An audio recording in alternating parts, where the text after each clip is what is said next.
এক জমি ৪ জনের কাছে বিক্রি, আওয়ামী লীগ নেতা কারাগারে।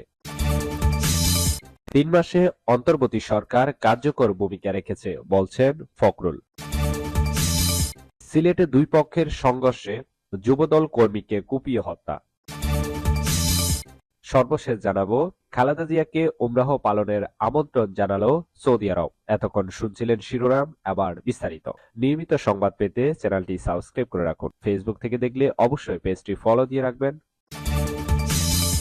এক জমি ৪ জনের কাছে বিক্রি, আওয়ামী লীগ নেতা কারাগারে। নরসিংদীর বেলাবুতে একই জমি ৪ জনের কাছে বিক্রি করে প্রতারণার মাধ্যমে টাকা হাতিয়ে নেওয়ার অভিযোগে আওয়ামী লীগ নেতা কাইসার আলম প্রধানকে পাঠিয়েছেন আদালত। দুপুরে নরসিংদী জুডিশিয়াল ম্যাজিস্ট্রেট তৃতীয় আদালতের বিচারক মোহাম্মদ মেসকাতুল ইসলাম তার জামিন আবেদন না মঞ্জুর করে কারাগারে পাঠানোর নির্দেশ দেন। অভিযুক্ত কাইসার আলম প্রধান বেলাল উপজেলার দুকুন্দি গ্রামের আব্দুর গুফর মাস্টারের ছেলে। তিনি জুপিটার পাবলিকেশনের ব্যবস্থাপনা পরিচালক। একই সঙ্গে তিনি বঙ্গবন্ধু জয় বাংলা লীগ কেন্দ্রীয় কমিটির প্রেসিডিয়াম সদস্য।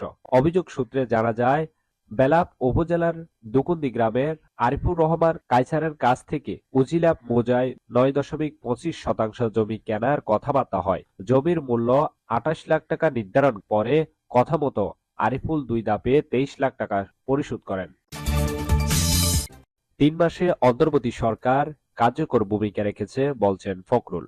ছাত্র জনতার গণ অভ্যুত্থানে আওয়ামী লীগ সরকারের পতনের পর গত ৩ মাসে অন্তর্বর্তী সরকার কার্যকর ভূমিকা রেখেছে বলে মন্তব্য করেছেন বিএনপির মহাসচিব মির্জা ফখরুল ইসলাম আলমগীর। শেরেবাংলা নগরে বিপ্লব ও সংহতি দিবস উপলক্ষে দলের প্রতিষ্ঠাতা সাবেক রাষ্ট্রপতি জিয়াউর রহমানের সমাধিতে শ্রদ্ধা নিবেদন শেষে সাংবাদিকদের তিনি এসব কথা বলেন। বিএনপির কর্মীরা জনগণকে সঙ্গে নিয়ে আধিপত্যবাদকে রুখে দিয়ে স্বাধীনতা অক্ষুণ্ণ রাখার সংগ্রাম ও আন্দোলন চালিয়ে যাওয়ায় শপথ নিয়েছে আজ। এ সময় বিএনপির স্থানীয় কমিটির সদস্য মির্জা আব্বাস, আমির খুসরো মাহমুদ চৌধুরী, ডাক্তার জাহিদ হোসেন, ৪-৫ উপদেষ্টা পরিষদের সদস্য আমানুল্লাহ আমান, যুগ্ম মহাসচিব শহীদ উদ্দিন চৌধুরী এনি প্রমুখ উপস্থিত ছিলেন।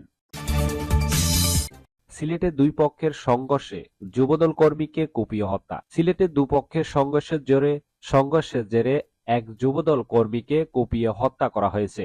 সোমবার রাত ১০টায় নগরীর শাহপরান এলাকায় এ ঘটনা ঘটে। বিষয়টি নিশ্চিত করেছেন সিলেট মেট্রোপলিটন পুলিশের অতিরিক্ত কমিশনার মোহাম্মদ সাইফুল ইসলাম।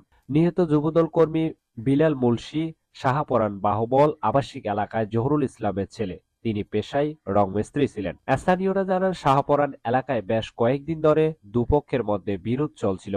সোমবার রাতে দুই পক্ষকে নিয়ে সালিশ বসে। সেখানে পুলিশ প্রশাসনও ছিল, কিন্তু সালিশের সমাধান না হওয়ায় সেখান থেকে উঠে গিয়ে দুপক্ষে সংঘর্ষে জড়ায়। এ সময় যুবদল কর্মী বিল্লাল মুলসিকে কুপিয়ে হত্যা করা হয়। এই বিষয়ে অতিরিক্ত উপকমিশনার মোহাম্মদ সাইফুল ইসলাম বলেন, ওই এলাকায় দুপক্ষের মধ্যে বিরোধ চলছিল।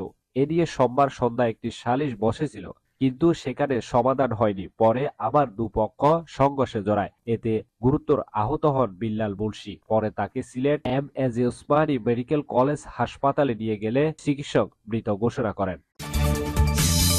খালেদা জিয়াকে উমরাহ পালনের আমন্ত্রণ জানালো সৌদি আরব। বিএনপি চেয়ারপারসন বেগম খালেদা জিয়াকে উমরাহ পালনের আমন্ত্রণ জানিয়েছেন ঢাকায় নিযুক্ত সৌদি আরবের রাষ্ট্রদূত ইসা ইউসুফ ইসা আল দুহাইলাল।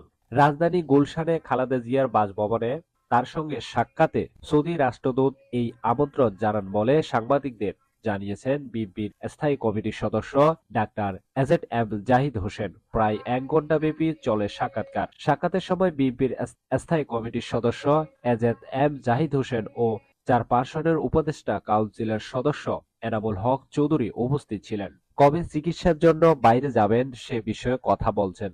রাষ্ট্রদূত ম্যাডামকে সৌদি আরবে পবিত্র উমরা পালনের জন্য আমন্ত্রণ জানিয়েছেন। আন্দোলনের মুখে গত ৫ আগস্ট শেখ হাসিনা সরকারের পতনের পর নির্বাহী আদেশে মুক্তি পাওয়ার পর গত ৫ September British high commissioner Sarah Cook BNP চেয়ারপারসনের সঙ্গে সাক্ষাৎ করতে ফিরুজায় গিয়েছিলেন। এই ছিল এখনকার সংবাদ।